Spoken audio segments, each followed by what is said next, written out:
Very, very, very dangerous. Self-report it's an interesting study I saw done about 10 years ago where a stat teacher asked students to give their heights and then measured them.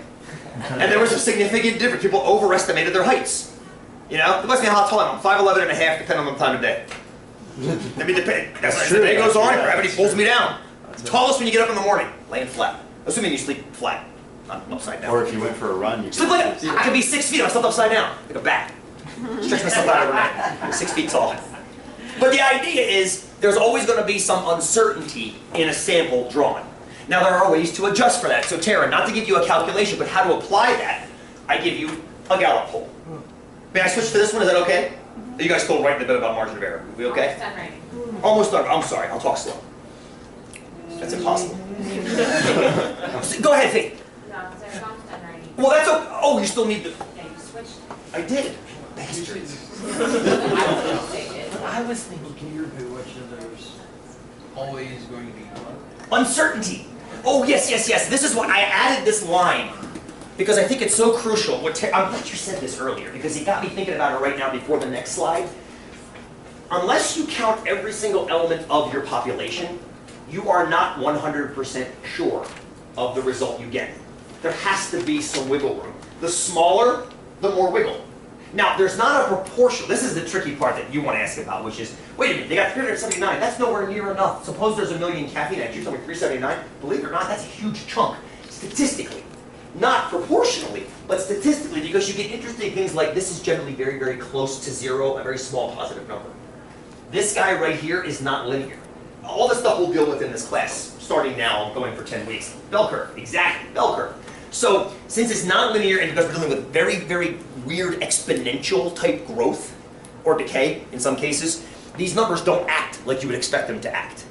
So just work with me and you'll see it how it kind of develops. Let's go to a Gallup poll.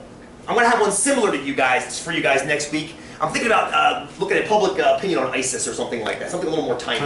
I think that would be fun to analyze, or maybe depressing, but also interesting to analyze. But this is offshore oil drilling, which you haven't heard much about recently. You haven't heard much. This was not that long after, about a year, not quite a year after BP exploded in the Gulf of Mexico, which if you take 244 with it, we analyzed that as well to talk about how much oil was lost in that 86 days. Well, you'll analyze it. It's pretty... Let's not get the punchline away. So what Gallup did was they asked some questions to find out what Americans thought about offshore drilling. And I like where Randall was going. He looked right to the bottom of this slide. Good. Not to give the answer away. But Princeton's where Gallup is headquartered. 6 in 10 Americans favor increasing offshore drilling for oil and gas in coastal areas, up from 50% in May 2010. In May 2010, right after BP. Right after BP, they're checking to see how public opinion has shifted. We have very short memories as Americans, don't we? Very short memories. Remember BP? Do you remember BP exploding in the Gulf of Mexico? Do you remember that? Owning NBC and reporting through NBC and trying to turn yes. the whole story around. But you guys do remember it. Okay, so you guys, as college students, are taught to think critically. Maybe you haven't washed it out of your memory or replaced it with whatever show is popular now. American support for offshore drilling, here we go. March 3 to 6, 2011, 60% favor, 37% opposed, 3% no opinion. That should be a valid chunk. No opinion. Now, another question. American support for oil exploration in ANWR. The Alaska, Arctic National Wildlife Refuge. This was a hot button topic, especially after the Exxon Valdez, which you may or may not remember. Back in the day, skipper got drunk, spilled a bunch of oil up in Alaska. Should we drill in ANWR? 49% yes, 45% no, 6% no opinion. Notice how it says 6 in 10 Americans favor increasing. Hang on a second. What was the conclusion? Oh, there was no conclusion for this one. I want you to form. So, what do you think about the claims put forth in Gallup? 6 in 10 Americans favor increasing offshore drilling. Is that accurate based on their numbers? Is it accurate based on their numbers? Sure. I see 60%, yes? I have one nit to pick with them, and only one. You only asked 10 people? No, well, how many people did they ask?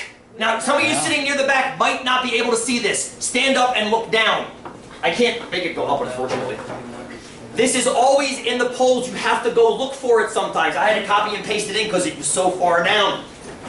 Results are based on telephone interviews conducted March 3 to 6, 2011, with a random sample of 1,021 adults aged 18 plus, voter age, living in the continental U.S. selected using random digit dialing.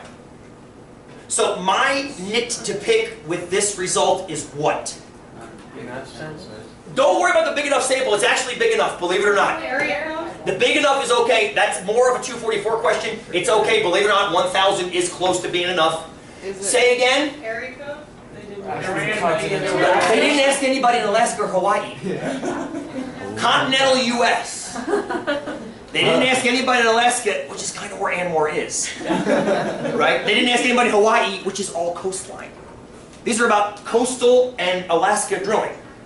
They ignored the two states that have a lot of coast and a lot of coast and a lot of Alaska.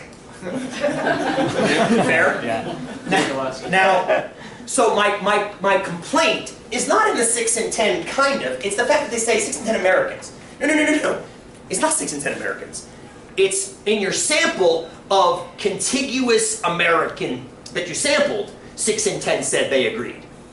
But they didn't ask even if we limit our scope to just the contiguous American population, did they ask every single one of those people in contiguous America? No, they asked 1,021 of them, didn't they? They asked 1,021 of them. Here comes the important part, Taryn, it's partially to answer your question again.